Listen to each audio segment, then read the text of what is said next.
Hi, this is Len Furman, the sports time traveler, with a follow up story to an article I posted yesterday. This one is titled A Dodgers Quadruple Double? Subtitle: The 1924 Brooklyn Dodgers had an opportunity for an unprecedented sweep of four doubleheaders in 4 days. Boston, September 5th, 1924. Yesterday, I reported to you that the Brooklyn Dodgers had completed a stunning triple double as they won three doubleheaders in 3 days over the Phillies in Philadelphia. And you can read or listen to that article in the link I provided in the Substack written version of this article. In that article, I also reported to you that the Dodgers had to take a night train to get to Boston after the final doubleheader in Philadelphia, where the Dodgers were scheduled to play another doubleheader against the Braves. Readers will know that I'm following sports day by day precisely 100 years ago. So this morning, I made the virtual trip back precisely 100 years to read the Brooklyn and New York area newspapers from September 5th, 1924, eagerly looking to see the results of the Dodgers doubleheader games from the prior day, their fourth doubleheader in 4 days. Game 1, Dodgers versus Braves. The first game at Braves Field started at 1:30 in the afternoon on September 4th, 1924. The Dodgers sent their ace, Dazzy Vance, to the mound. Vance had a record of 23-4 coming into the game, but 2 days ago in Philly, he was knocked out in the first inning. It was the only start of the entire season in which he hadn't gone at least 8 innings. He was lucky to get off the hook in that game when the Dodgers bounced back from a 7-1 deficit to win the game 12-9. Dazzy got off to an inauspicious start again yesterday as he hit the Braves' first batter, Herb Thomas. But then Dazzy settled down. He got Frank Wilson to pop up, and then he struck out Casey Stengel. And he got out of the inning when Thomas was caught stealing. Vance then got a 1-2-3 inning in the second, and then he struck out the side in the third. In the fourth, Vance got the first two batters to fly out, and then Casey Stengel came up for his second at bat, and Vance struck out Casey again. Vance had a no hitter through 4 innings. In the fifth, Vance lost his no hitter and his shutout, but he held the Braves to a single run in that frame. And fortunately, the Dodgers hitters had already given Vance a cushion, and the score was 5-1 Dodgers after 5 innings. Vance then allowed one single in the sixth and one more in the seventh. In the eighth, he got the first two batters out and faced Casey Stengel again. Vance struck out Casey for a third time. Going into the bottom of the ninth, the score was still 5-1 Dodgers. Vance then registered his fifth 1-2-3 inning and closed out the victory. Dazzy Vance had been dazzling. He won his 24th game of the season on a three-hitter, striking out 11 Braves. The Dodgers had now won 3.5 doubleheaders and 12 games in a row in total. And they had one more game to play on this day. Game 2. The most vexing thing about playing double headers on 4 consecutive days is how to manage the pitching staff. Fortunately, this Dodgers team carries 13 pitchers on their roster, and 4 of the 6 games in the first 3 of the doubleheaders had been complete games by the starters. So the Dodgers actually had a pretty rested bullpen. In the second game, the Dodgers sent Dutch Ruther to the mound. Ruther had been a regular starter until mid July when he had 2 straight starts in which he gave up 6 earned runs in under 6 innings in each game. And since then, he's been a spot starter and relief pitcher. Coming into this game, Ruther had a record of just 6-13. He last pitched 3 days earlier when he closed out the final 2 innings of the second game of the first doubleheader. In that short stint, he pitched well, allowing 1 hit and no runs. Overall, he has only pitched 3 innings in the past 10 days. So, considering this was to be the Dodgers' 8th game in 4 days, it is remarkable that they actually had a fresh arm to put on the mound to start the game. Ruther opened the game strong, not allowing a hit in the first and just 1 single in the second. Meanwhile, the Dodgers managed 5 singles in the second inning and opened a 3-0 lead. Ruther allowed just a walk in the bottom of the third and then got the Braves out 1-2-3 in the fourth and the fifth. Then Ruther put the Braves down in order again in the sixth. He was now working on a 1-hitter and had retired 11 Braves in a row. And the Dodgers were supporting Ruther well with 9 runs through the top of the seventh. In the bottom of the seventh, Ruther retired the first 2 Braves batters to make it 13 outs in a row. And then he finally gave up his second hit of the game, a single to Mickey O'Neill.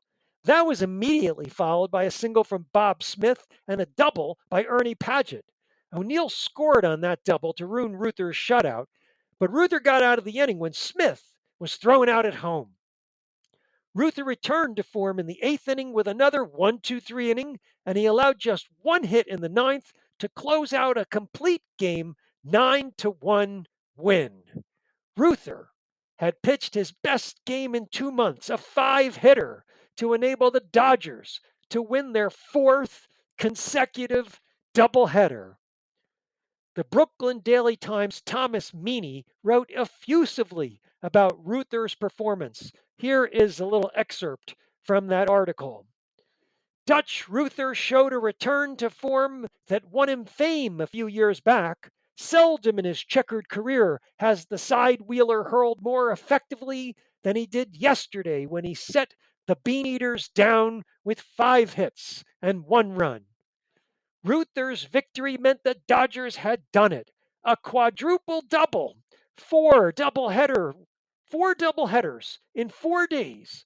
And the Dodgers had won all 8 of those games. Plus, they had won the 5 prior games before the 4 doubleheaders, giving them a 13-game winning streak, a new Brooklyn Dodgers club record.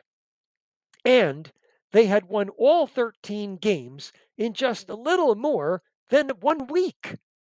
And here's another lucky 13 to ponder. With the win, the Dodgers pulled into a virtual tie at the top of the National League with the Giants, although they were still technically in second as they were percentage points behind, but they were no games back. But the Dodgers had completely made up the 13-game lead the Giants had on them on August 9th, less than 4 weeks ago. Some kind of record. There has to be a major league record here somewhere. Has a team ever won 4 consecutive doubleheaders in 4 days, a quadruple double? Has a team ever won 13 games in just 9 days? And has any team ever come back from 13 games behind to tie for the lead in just 26 days? Brooklyn sports writers thought the 4 consecutive doubleheader victories was indeed a record. Here's an excerpt from the Brooklyn Daily Times from September 5th, 1924. A little article that reads, the headline reads, 4 straight doubleheader victories is Dodgers record. So far as anybody knows, the Dodgers have established a record in winning a doubleheader on 4 consecutive days. There is nothing in the records to show that any club ever eclipsed the achievement of the Dodgers in beating the Phillies twice on Monday, Tuesday, and Wednesday, and the Braves yesterday. The feat was all the more noteworthy for the reason that it was put across on enemy territory. As the article points out, the quadruple double is even more stunning in that it was all done on the road. The New York Times was even more definitive in declaring the 4 straight doubleheader victories as a major league record. Here's an excerpt from the New York Times from September 5th, 1924. This was the 4th straight doubleheader The Robins have won, and by winning it, they established what is said to be a new major league record. There is no record of any other major league club winning 4 doubleheaders in as many days. Brooklyn is now buzzing about the Dodgers, who suddenly find themselves in the thick of a pennant race against the crosstown Giants. Frank Kearns of the Brooklyn Daily Times was assigned a most unusual task yesterday by his editor. In a front page story in the newspaper, Kearns wrote this: Ye sports editor handed us an odd assignment yesterday. Go out, said the chief, and creep into every nook and cranny of this fair burg of ours. Find out how the robin's spurt is affecting the town. So we went out, and here's what we learned.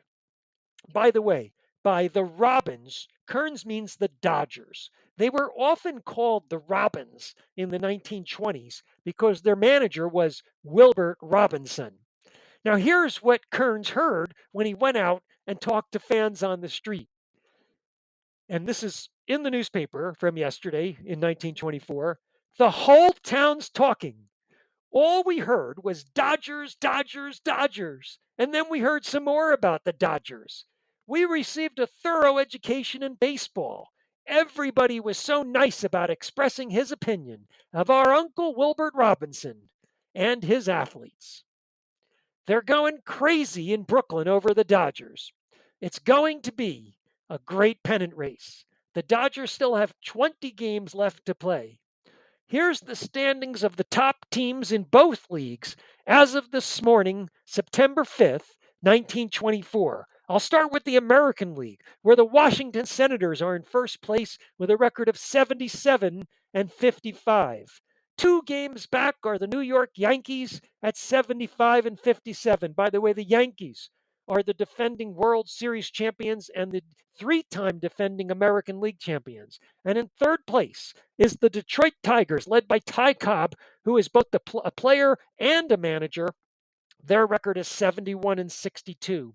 They're 6.5 games back of the Senators. And in the National League, it's all tied up at the top. The New York Giants in first place at 78 and 52.